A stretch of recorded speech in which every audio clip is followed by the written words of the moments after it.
Hello students, welcome back to my YouTube channel. Student, आज हम जो आपका सब्जेक्ट है बिजनेस एथिक्स, उसमें हम पढ़ने वाले हैं evaluation of Gandhian idea of trusteeship. इसको हम प्रीवियस वाले वीडियो में पढ़ चुके हैं। इसके मैंने आपको दो पर्सपेक्टिव बताए थे। एक तो था आपका मैक्रो पर्सपेक्टिव, दूसरा है आपका माइक्रो पर्सपेक्टिव।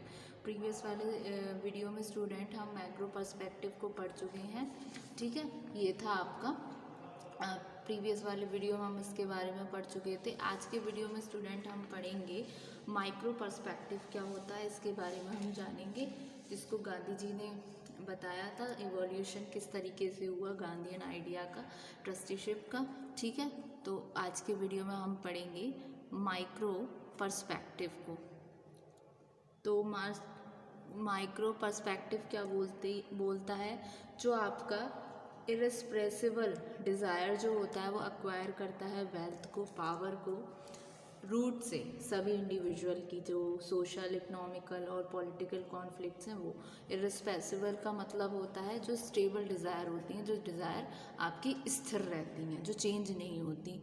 तो इरेस्प्रेसिबल desire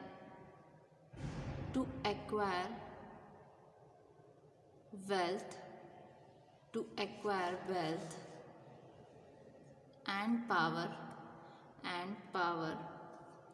is at the root of all individual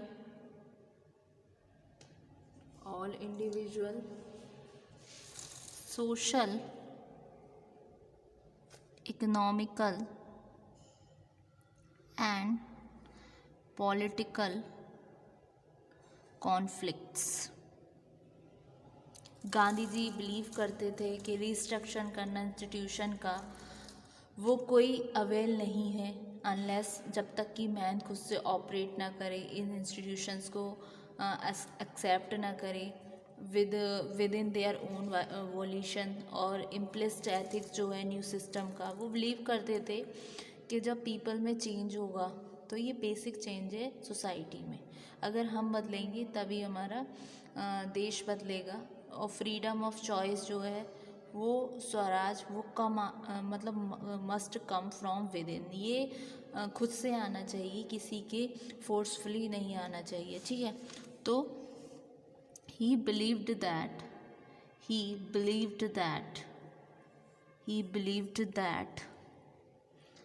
the change in man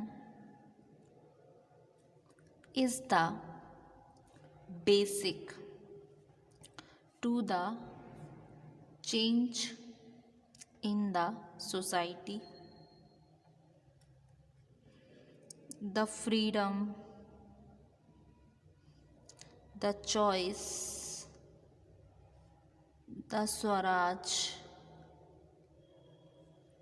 must come from within। ठीक है, गांधी जी पुट करते थे primary emphasis on change of mind और secondary but not specifically on material forces of production. ठीक है, Gandhi ji primary जो focus करते थे वो करते थे चेंज ऑफ माइंड पे, कि किस तरीके से इंसान के मस्तिष्क का परिवर्तन हो रहा है, मतलब उसके माइंड में जितने थॉट्स वगैरह आ रहे हैं किस तरीके से परिवर्तित हो रहे हैं। और उसके अलावा उनका सेकेंडरी फोकस था, और स्पेशली नहीं सिर्फ सेकेंडरी जिसको बोलेंगे वो था मटेरियल फोर्सेस पे प्रोडक्शन के। तो Gandhi therefore put primary emphasis on change of mind and secondarily but not less specifically on material forces of production. ठीक है, ये हुआ आपका फिर ये सारा हुआ फॉर इट। जो माइंड होता है वो इनेट्स होता है, ना सिर्फ नॉट ओनली इंटेलेक्चुअल, ये मैनेज करता है मटेरियल फोर्सेस को, लेकिन जो हमारा एटीट्यूड है, सोशल बिहेवियर है, ये भी डिटरमाइन करता है कि किस तरीके से इसका यूज़ किया जाए माइंड का, क्या पावर ऑफ पोजेशन है, क्या हमारे लिए सही है, क्या चीज़ गलत है, किस तरीके से हम एक्सप्लॉइट करें, सर्व करें, और किसको हम पजेस ना करें, किस पे हमें दया दिखानी चाहिए, किस और हमें क्रूअल होना चाहिए। ये अकुमुलेट करता है पर्सनल गेन के लिए, और दूसरी ओर यूज़ हो रहा है सोशल गुड के रिगार्डिंग। जब right attitude to the use of possession of material economic power establish हो जाता है, तो उस सिचुएशन में ओनरशिप क्या होती है, एक मैटर ऑफ सेकेंडरी इम्पोर्टेंस बन जाती है। ठीक है, तो once the right attitude to the use of possession of material economic power is established, the ownership becomes a matter of secondary society. ठीक है, एक डेफिनेशन और दी है गांधी जी ने, उसको भी देखते हैं। According to Gandhi,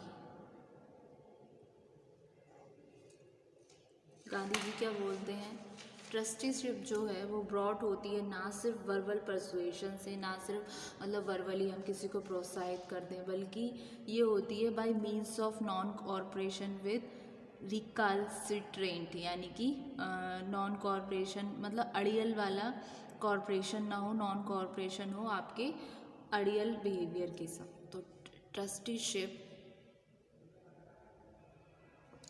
can be brought not merely by verbal persuasion means प्रोत्साहित करना, but also by means of non cooperation with रिकाल्सिट्रेंट। इसका मतलब होता है अड़ियल या फिर आपका अक्खड़।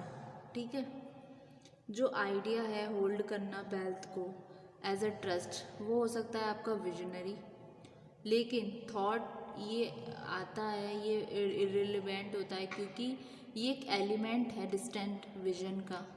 तो ट्रुथ पर्सनल लाइफ में और non violence in the affairs of nation do not become irrelevant, क्योंकि ये ऑलमोस्ट इम्पॉसिबल है प्रैक्टिस के regarding.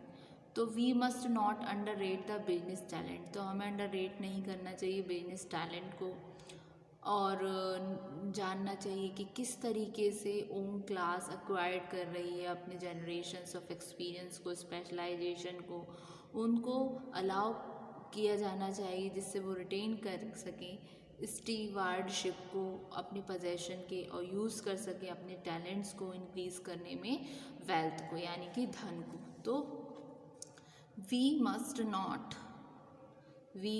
Not underrate the business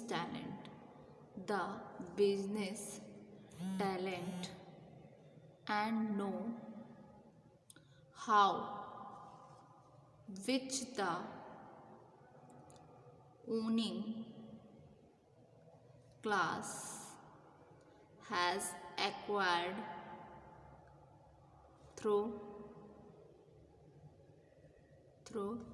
generations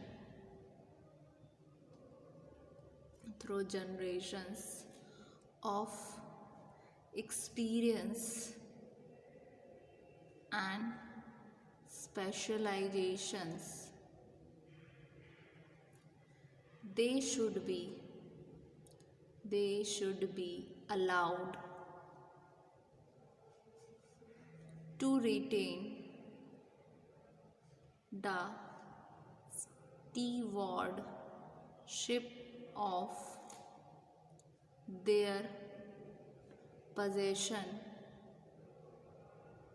and use their talents to increase their wealth।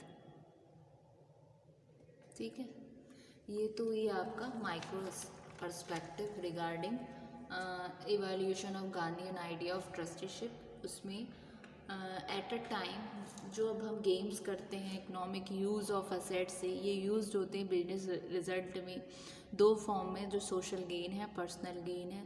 Social gain में आपका आता है wealth distribution in society, और आपका दूसरा growth of culture, art, moral and ethical standards of society.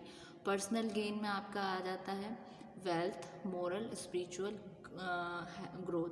तो micro perspective बोल रहा था जो आपके स्टेबल डिज़ायर होते हैं वो एक्वायर करते हैं वेल्थ को और पावर को, जो कि रूट है, जड़ है सभी इंडिविजुअल के जो सोशल, इकोनॉमिक और पॉलिटिकल कॉन्फ्लिक्ट्स हैं। कि जो डिज़ायर हैं वो स्टेबल डिज़ायर जो होते हैं वो एक्वायर करते हैं वेल्थ और पावर को, ठीक है, जो कि रूट है आप सभी इंडिविजुअल के सोशल, इकोनॉमिकल और पॉलिटिकल कॉन्फ्लिक्ट्स की। तो गांधी जी जो हैं वो बिलीव करते हैं कि अगर किसी पर्सन के चेंज हो रहा है किसी पर्सन में, ठीक है, ये बेसिक है जो कि चेंज होगा सोसाइटी में। अगर हम बदलेंगे तभी देश बदलेगा, जब हम सुधरेंगे तो देश सुधरेगा। ये आपने काफ़ी बार सुना होगा। तो इस तरीके से ये माइक्रो पर्सपेक्टिव था गांधी जी का। और इवन गांधी जी बोलते हैं कि ट्रस्टीशिप ब्रॉड हो सकती है ना सिर्फ वर्बल परसुएशन से but also by means of non corporation with recalcitrant. ठीक है, तो ये एक बार इसको गो थ्रू करते हैं।